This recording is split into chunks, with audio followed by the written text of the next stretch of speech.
Loh di Papua bonusnya 1,5 miliar. 1,5 M. 1,5 miliar dapat. Luar jualan ke Kediri. biasa. Kemarin Jawa Timur berapa? Sama satu orang harus sekat 250.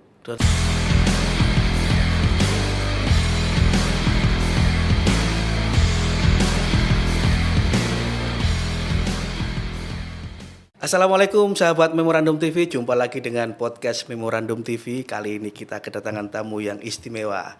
Tamu spesial kita adalah Bapak Bambang Kapten Haribowo. Beliau adalah Ketua Pengprov Ikatan Motor Indonesia atau IMI Jatim. Assalamualaikum, Pak. Waalaikumsalam warahmatullahi wabarakatuh. Lama kita nggak ketemu kayaknya. Sangat lama. Pak Bambang Kapten ini panggilan karibnya. Iya. Ngomong-ngomong ini selamat ini. Terima Sudah kasih. membawa tim balap motor Jawa Timur di PON Aceh Sumut juara umum. Juara umum. Alhamdulillah. Berapa medalinya itu, Pak? 3 emas nyel. 3 emas nyel. Nyel, tanpa- Asli emas itu ya. Asli. Ya. Tanpa perak, tanpa perunggu. Ini apakah sudah sesuai dengan target? Target saya targetkan di KONI 2 emas. Cuma Alhamdulillah bisa dapat lebih dan juara umum. PON ini kan butuh persiapan. Ya, betul. Ada prapon ini dan lain-lain. Tapi kabarnya ini nggak enak kalau prapon ini. Sempet jual motor untuk biaya anak-anak ini. betul. Karena- Gimana ceritanya coba, Pak? Jadi memang anggaran dari KONI saat itu sangat minim sekali. Minim ya. Padahal kita ini olahraga bermotor yang membutuhkan biaya besar. Bensinnya larang ya. Bukan hanya bensin, beli motor. Beli motor juga ya ini. beli Yang mahal ini ya. Beli motor trail, beli motor yang untuk balap motor. Ya. Akhirnya kebetulan saya punya 4 motor yang bekasnya PON Papua. Itu dengan seizin KONI kita jual untuk biaya prapon. Wah, Alhamdulillah praponnya juga dapat 2 emas 1 perak. pengorbanan yang membawa hasil yang luar biasa. Sebentar, ngomong-ngomong ini mungkin sahabat Memorandum TV belum ada yang tahu mungkin. Ada berapa kelas sih di PON?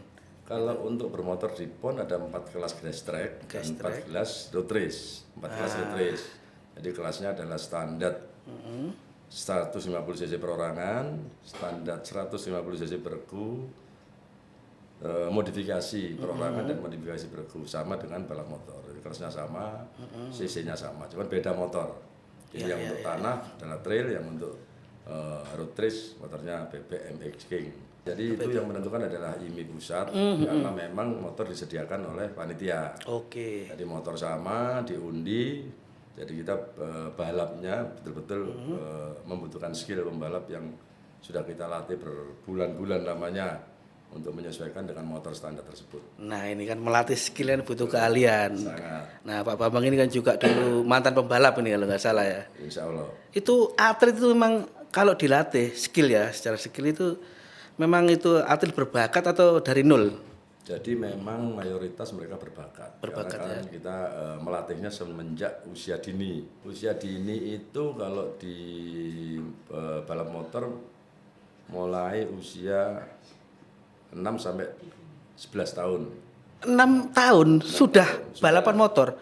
Motocross juga sama. Berapa cc kalau 6 tahun? Kalau yang motocross 50 cc. Oh 50 cc. Kalau yang di road race mini GP yang kecil-kecil itu. Oh mini GP. Ya, Ya, mini ya. GP. Jadi memang dari segitu. Artinya kalau zaman sekarang orang tua sudah mengizinkan dan, Ya, memfasilitasi. Kalau zaman aku dulu kan pamit balap itu pamitnya camping. Gak oleh ya? Boleh. Gak boleh dulu ya. Oh, di balapan. Dan Bahaya ya. pernah masuk koran ini kau keliling. Anakku juara. Tapi memang saat ini memang orang tua banyak yang mendukung anaknya. sangat care untuk anak-anak yang hobi balap. Jadi banyak sekali sekarang orang-orang tua yang memang betul-betul mengarahkan anaknya untuk balap. Karena kalau otomotif tanpa orang tua susah pembiayaan, karena memang olahraga mahal. Oleh mahal ya. Motornya harus beli sendiri. Iya. Nah ini kan atlet motor kan bisa dibilang. Apa perlakunya sama dengan cabur lain? Harus jaga makanan atau seperti apa sebelum balapan? Kalau motor ini profesional. Profesional ya. Jadi mereka sudah punya klub masing-masing seperti sepak bola. Oke. Jadi mereka mengatur dirinya sendiri secara profesional agar supaya dalam setiap perlombaan mewakili timnya itu tetap bisa juara. Tapi setelah kita arahkan untuk ke PON, ya kita melatih mereka sesuai dengan harapan yang kita targetkan.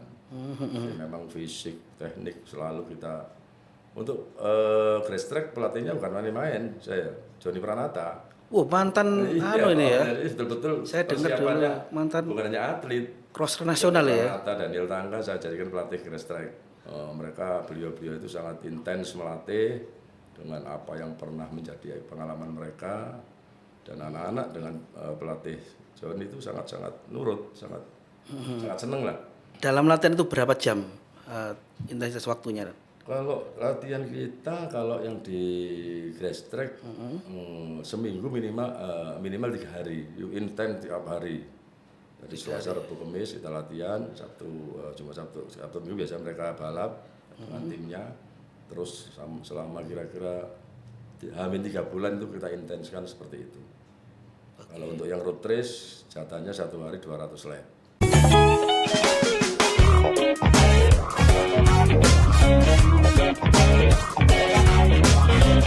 Nah, tadi sahabat Memorandum TV sudah kita mendengar penjelasan panjang lebar dari Pak Bambang Kapten, Ketua IMI Jawa Timur. Nah, ini yang lucu ini sirkuitnya khusus arek Surabaya. Kan Jawa Timur juga Surabaya. Apakah Surabaya bukan Jawa Timur? Apakah Surabaya bukan Indonesia? Tapi ya sampai hari ini, itu waktu itu mungkin Pak Erik minta ada IMI Surabaya supaya bisa sebagai jembatan. Menjadi jembatan. Tapi sampai hari ini ya setelah IMI Surabaya terbentuk, malah per jamnya 45.000 untuk latihan sirkuit, latihan per jam. Padahal itu kan biaya negara, biaya uang rakyat gitu loh. Kalau untuk cari uang jangan buat sirkuit lah, buat kos-kosan bisa ribuan kamar itu. Makanya ini kan istilahnya semi untuk latihan supaya nggak kebut-kebutan di jalan gitu kan. Harusnya diwadahi kan. Seharusnya dulu Bu Risma buat itu hanya untuk itu sebetulnya. Kita ngisi anak-anak yang tidak bisa balap, akhirnya berembuk dengan kita, dibuatlah sirkuit Gelora Bung Tomo. Berarti agak melenceng dari tujuan semula ini. Karena tidak punya ide untuk mengerjakan. Setelah 5 tahun ini tidak ada perkembangan sirkuit ini. Namanya tribun belum dibangun apa. Iya, betul. Padahal itu kan kalau nggak salah itu anggarannya multi years, tiap tahun keluar dari DPR. Tapi kemana gitu? Eman ya sebenarnya. Sangat sayang. Apalagi kalau itu dibuat parkir. Nah, ini yang rusak itu kan lain itu. Sangat sayang. Kalau hanya dibuat parkir, buat apa? Buat sirkuit. Nah, itu biaya tinggi loh mas. Eman. Sirkuit itu bawahnya cor dulu baru aspal. Makanya itu. Bukan aspalnya juga khusus ya. Iya, bukan jalan raya gitu loh. Dulu pernah saya komplain ke Pak Dahlan saat Peribai dibuat parkir, ke rumahnya beliau. Tolong Mbak, jangan dibuat parkir. Iya, GPT belum bikin parkir, ya saya mohon untuk sirkuit jangan. Sampai ngadep loh aku. Saking sayangnya dengan sirkuit itu bayangin. Memang harus ada apa istilahnya ya, care, bentuk kepedulian ya. Gitu loh. Ya mudah-mudahan segera ada solusi yang win-win solution lah istilahnya ya. Tapi kalau saya tak mungkin didengar karena dia maunya IMI Surabaya. Wah, repot. Ini. Padahal yang tanda tangan sirkuit gambarnya itu saya, IMI Jatim. supaya dikerjakan. Pak Bambang Kapten ini kan memang orang lama ya di IMI Jawa Timur, juga pengurus IMI Pusat. Betul. Ini sudah periode ketiga. Selama dipegang Pak Bambang ini kan banyak sekali kemajuan yang dihasilkan oleh IMI Jatim. Ada juga pembalap lulusan PON yang jadi pembalap MotoGP. Juara Asia juga ada. Jadi Salim itu juara Asia. Terus Fai Rossi yang sekarang sudah di Yamaha Asia juga. Jadi banyak anak-anak yang dari pelatihan saya untuk menuju PON itu sudah alhamdulillah jadi semua. Seharusnya kan banyak orang yang peduli ini. Sulit mas. Kalau bicara peduli itu ya saat menang surat itu aja. Saat susahnya itu tidak ada. Beda memang olahraga nggak favorit ini ya. Hobi lah memang kalau susah. Kalau nggak hobi biar uangnya banyak pun tidak akan keluar. Nah selama kepemimpinan Pak Bambang itu pembalap dari daerah mana? Dari Jawa Timur ini yang skillnya mungkin di atas rata-rata atau seperti apa? Yang sudah berhasil Lumajang, ada Rossi, ada Chandra Doli, ada Fajar, sekarang lagi on fire semua. Terus dari Sampang ini Robi yang kemarin dapat medali emas. Terus dari Probolinggo Rasya. Justru Surabaya tidak ada pembalapnya. Justru Surabaya. Gary Salim sama Tommy Salim, dua saudara ini tok. Oh, yang lain belum. Nggak ada. Ayo rek arek Surabaya. Iya. Daripada kebut-kebutan di jalan. Ya, tapi kena 1 jam 45.000 mendal sudah. 1 jam 40.000 sewanya. Iya. Nah, sekarang kalau 5 jam di sirkuit berapa sudah? Iya ya, harusnya ya Kasihan. ada anu khusus untuk pembalap ini ya. Betul. Jadi Ya bayar parkirnya motor 50.000 gitu aja sebenarnya. kalau di Semarang satu motor 50.000, Nah, di Boyolali 35.000. ini baru masuk akal. Itu milik pemerintah semua dua ini. Nah. Kalau yang di Sentul memang 200.000 karena memang swasta. Iya, Tapi sehari loh mas. Sehari. Iya. Yo sak tuwuke nek iku Sama enak. latihan jam-jaman. Ini yang repot. Jadi memang stakeholdernya harus benar-benar peduli, pemerintah kota juga. Betul. Nah, mudah-mudahan lah ini. Untuk apa dibuat sirkuit ataupun stadion? Biaya besar, ya toh? Apakah balik uangnya? Kan nggak mungkin toh mas. Ya enggak lah, itu hanya untuk mewadahi. Lah ya, fasum kan itu. Langsung sebetulnya. Betul. Jangan terlalu komersil lah.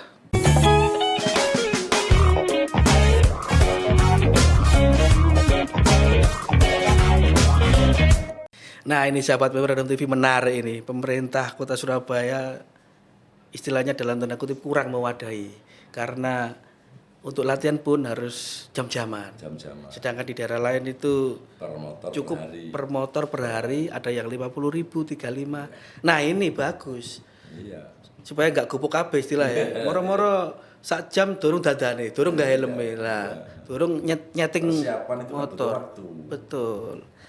Nah, ini setelah PON medali emas 3 sudah memenuhi bahkan melampaui target istilahnya. Terus setelah PON ini atlet-atlet balap ini mau dikemanakan?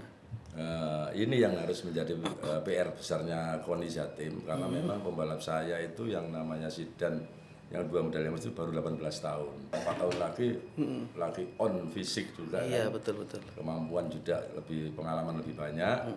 Termasuk Murobil Sampang ini harapan saya KONI bisa mengikat mereka berdua ini.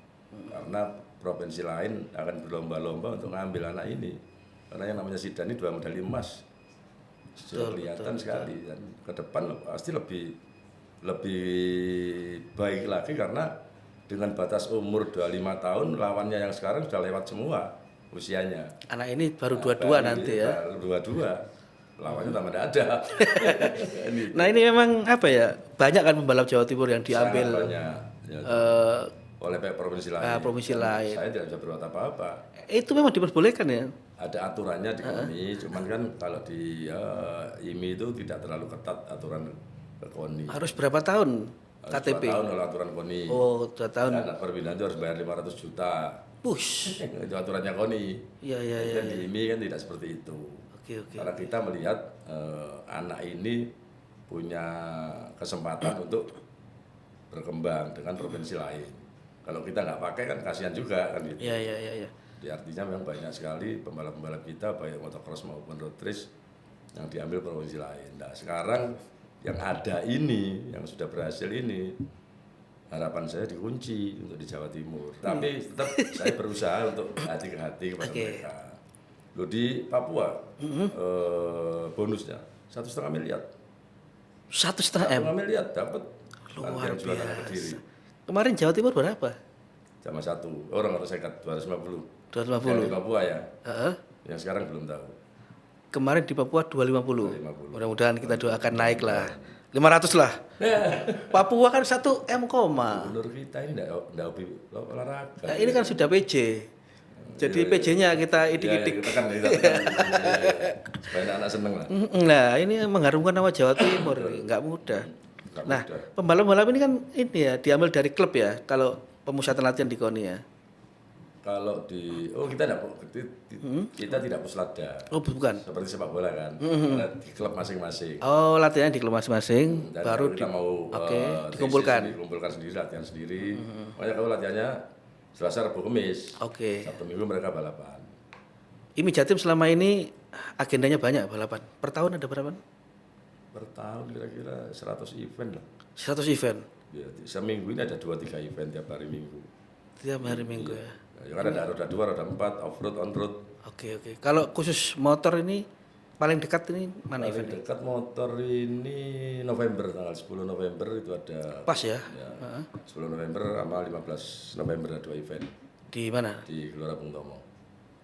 IMI Jatim. Bukan ya klub event. Oh, klub event. Oh, Ini kan tidak boleh bikin event, betul. karena regulator. Perlu tanda tangan IMI tapi ya. Oh ya, rekomendasi wajib. Rekomendasi wajib. Wajib. Oke. Nah, kalau nggak ada rekom polisi nggak ngasih izin keramaian.